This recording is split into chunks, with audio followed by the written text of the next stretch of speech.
मराठी सिनेसृष्टीतील दिग्गज विनोदी अभिनेते म्हणजे प्रदीप पटवर्धन. विनोदाचे टायमिंग व हजरजबाबीपणा यामुळे त्यांनी मराठी रसिकांवर आपली वेगळी छाप निर्माण केली होती. अफलातून संवाद फेक ही त्यांची खासियत होती. मोरूची मावशी हे त्यांचं नाटक प्रचंड गाजलं होतं. या नाटकामुळे ते प्रसिद्धीच्या शिखरावर पोहोचले.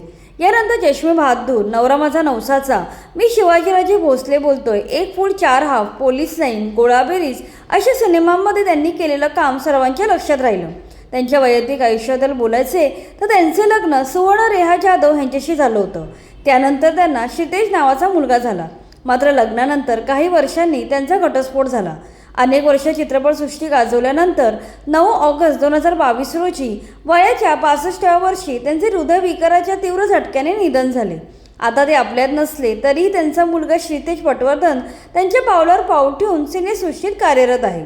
क्षितेज हा प्रदीप यांच्याप्रमाणे अभिनय करत नसला तरी पडद्यामागे तो फिल्म एडिटर म्हणून नाव कमावत आहे.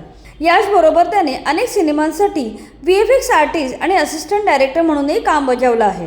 क्षितेजने 2011 साली VFX डिपार्टमेंटमध्ये रोटो आर्टिस्ट म्हणून काम करण्यास सुरुवात केली.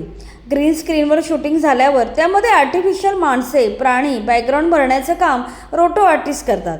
त्याने Raavan, Rockstar, Agent Vinod, Go Go Gone, Oh My God, Dabangg यांसारख्या सुपरहिट सिनेमांसाठी रोटो आर्टिस्ट म्हणून काम केलं आहे.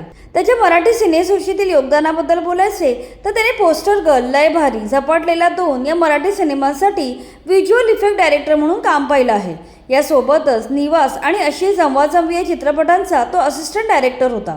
मराठी आणि हिंदी सिनेमातील त्याच्या जबरदस्त कामगिरीमुळे त्याला हॉलिवूडमध्ये काम करायची संधी मिळाली. The great Gatsby, mirror mirror, resident evil, total recall यांसारख्या इंग्लिश चित्रपटांसाठी त्याने रोटो आर्टिस्ट म्हणून काम केलं आहे.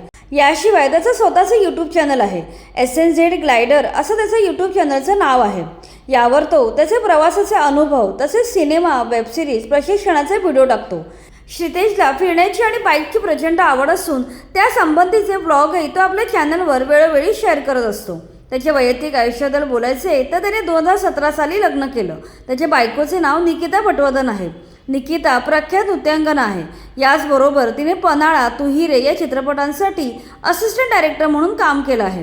क्षितेज आणि निकिता या जोडप्याला स्वर नावाचा एक गोंडस मुलगा देखील आहे.